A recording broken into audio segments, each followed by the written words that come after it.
আসসালামু আলাইকুম। হাই আশা সবাই ভালো আছেন। আজকে আসলাম হচ্ছে আরেকটা ভিডিওতে আর কি। আজকে ভিডিওতে আমাদের টপিকটা হচ্ছে মনে করি যে রিয়াল মাদ্রিদকে নিয়ে আর বেনফিকার যে ম্যাচটা হয়েছিল গত ম্যাচটা আর কি, সেই ম্যাচটা নিয়ে আর কি। মূল ঘটনা ঘটে হচ্ছে ভিনিসিয়াস গোল করার পরে আর কি। খেলা তো আমি ফুল খেলায় দেখছি।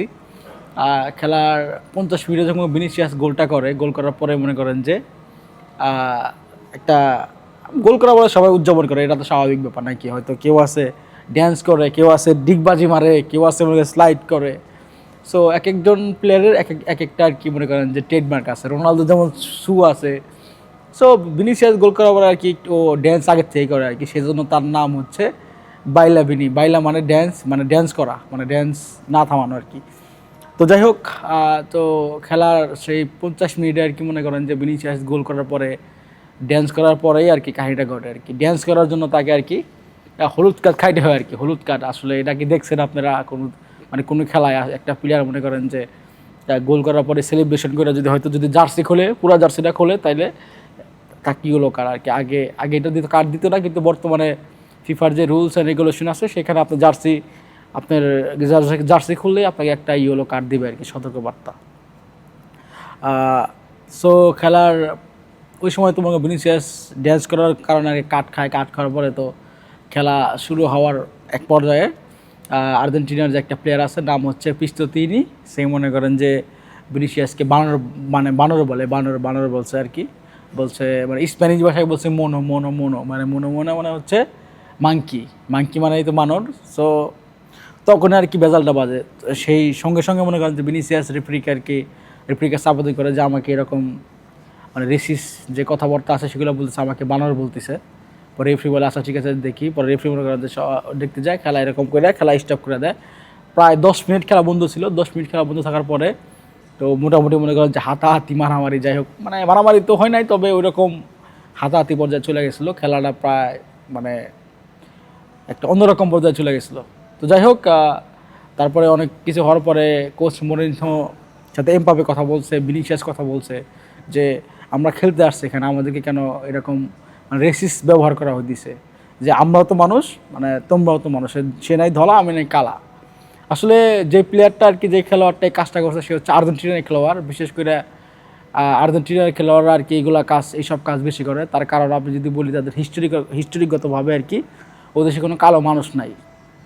আগে অনেক মানুষ ছিল, কিন্তু বর্তমানে আর কি এখানে কালো মানুষ নাই। মানে প্রাচীনকালে যদি দুই একটা যাও ছিল, তারপরে মনে করেন যে ওইখানে ওরা এমনও ইয়ে আছে যে মানে স্টোরি আছে যে ওরা মনে করেন যে কালো মানুষ পাইলে মারতো আর কি, মেয়েরা মেয়েরা সব শেষ করে ফেলাইছে। আর যারা মনে করেন যে দেশ ত্যাগ করে ওই সময় চলে গেছে সেজন্য চলে গেছে। সো মনে করেন যে আর্জেন্টিনাই একটা দেশ আর কি, সেইখানে মনে করেন যে কোনো কালো মানুষ পাওয়া যায় না সহজে। কিন্তু ওরা কিন্তু কোপা আমেরিকার ভিতরে, কোপা আমেরিকার প্রায় ম্যাক্সিমাম লোকই মনে করেন যে সব কালো। তো যাই হোক, এইরকম পর্যায়ে চলে যাওয়ার পরে খেলাটা মানে এত উত্তেজনাপূর্ণ হয়ে গেছিলো, মনে করেন যে সবাই মানে গ্যালারি থেকে ভিনিসিয়াসকে আর কি টর্চ লাইট দিয়ে ঢেল মারতেছে, বোতল মারতেছে, কর্নার কিক করতে গেলে তাকে মানে যার কাছে যা আছে আর কি তাই দিয়ে আর কি ঢিলাঢিলি শুরু করে দিছে। এইরকম একটা অবস্থা। আর যে খেলাটা আর কি পারছে আর কি, ভিনিসিয়াস অসাধারণ খেলছে। এমবাপ্পে তো ভিনিসিয়াসকে সাপোর্ট করছে, তারপরে সব টিমমেটরাই সাপোর্ট করছে। কোচ আরবেলা তো বলছিল যে যদি যদি ভিনিসিয়াস যদি কাউকে না খেলতো, যদি চলে যাইতো ড্রেসিং রুমে সবাই, তারও একটাই ছিল যে সবাই আমরা ভিনিসিয়াসের সাথে চলে যাব, যে খেলা আজকে খেলার দরকার নাই। কিন্তু ভিনিসিয়াস পরে মাঠে নামছে, খেলছে। যাই হোক, ভিনিসিয়াস আর এমবাপ্পে যখন ওরা বল পাইতো, বেনফিকার সাপোর্টাররা একটা মানে ভু একটা ধরে দিত। আর যাই হোক, কিছু কথার ক্ষেত্রে তো কথা যদি আসে, তাহলে আমাদের দেশে যদি কিছু কথা বলি আর কি, আমাদের দেশে কিছু মনে করেন যে মানে গ্রুপ আছে, কিছু কিছু পেজ আছে আর কি। এখানে মনে করেন যে এরা আর কি মানে বলতেছে যে আসলে ভিনিসিয়াস কেন গোল করার পর নাচবে, কেন তার উদযাপনে এই কেন সেই কেন। আসলে ভাই, গোল করার পরে কিন্তু আপনাদের মানে আপনাদের বলে কি মানে ইয়ামাল আছে, ইয়ামাল কিন্তু ড্যান্স করে, নেইমার ড্যান্স করে। মানে ব্রাজিলের যেগুলো মনে করেন খেলোয়াড় যেগুলো আছে, তারা বিশেষ করে আর কি গোল করার পরে ড্যান্সই বেশি করে। সো এটা একটা নর্মাল একটা জিনিস, এটা নিয়ে কিন্তু এত করার বিষয় না। আসলে গোল করার পরে মানুষ উদযাপন করে, আমি হই আপনি হই, মানে আমরা যারা ফুটবল খেলি সবাই, কিন্তু এটা একটা সিম্পল একটা বিষয়। কিন্তু এইটা নিয়ে যে এত একটা কাহিনী করবো তারা, আর আসলে রেসিস জিনিসটা আসলে খারাপ। এখন 2026 সালে আমরা আছি, 2026 সালে যদি এরকম রেসিস মানুষ থাকে তাহলে কেমন লাগে বলেন। আসলে এটা কি আমাদের হাতে? মনে করেন যে আমরা যে কালা হইছি, মানে আমরা এটা কি আমরা নিজে নিজে হইছি? আল্লাহ পাক যদি আমাদের এরকম বানায় তাহলে এখানে কি আমাদের কোনো হাত আছে?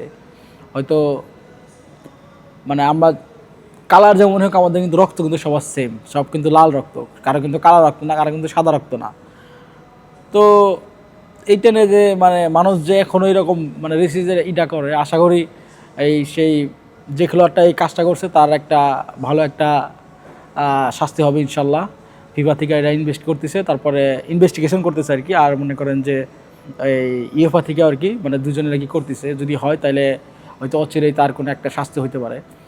তো যাই হোক, আমাদের দেশের যে সাংবাদিকগুলো আছে যারা মানে গ্রুপের যে অ্যাডমিনগুলো আছে তারা আবিজাবি লেখে যে ভাই কেন এইগুলো করে সেগুলো। আসলে ভাই আপনারা কি বলবো, আপনার না খেলা না দেখে শুধু একটা মানে একটা পোস্ট মেরে দিলাম, পোস্ট মেরে দিল তো ভাইরাল, এগুলো ভাই উচিত না, ঠিক আছে? এগুলো মনে করেন যে আসলে আমি আপনারা তো এগুলো একটাই, ঠিক আছে না? আমরা তো কালো, আমাদের দেখেও কিন্তু ওরা ওই রকম হাসাহাসি করে। তো আসলে এটা সাপোর্ট করা উচিত না। আমরা যারা মানে কালো ধর্মের মানুষ আছে, এটা একটা প্রতিবাদ, এটা সবার, এটা শুধু ভিনিসিয়াসের জন্য তা না, এটা সবার জন্য একটা প্রতিবাদ। আপনি দেখেন আমরা যে কালো মানুষ, আমরা যদি একটা জায়গায় যাই, মানে সব যদি ধলা মানুষ থাকে নিজের কিন্তু একটু মনে হয়, হয়তো ওরাও কিন্তু অনেক হাসাহাসি করে, দেখে কেমন দেখা যায়, এই দেখা যায়, সেই দেখা যায়। এইটাই আশা করি তাদের শাস্তি হবে। আর ভিনিসিয়াসের পক্ষে আছি, রিয়াল মাদ্রিদের পক্ষে তো সবসময় আছি, সবসময় থাকবে।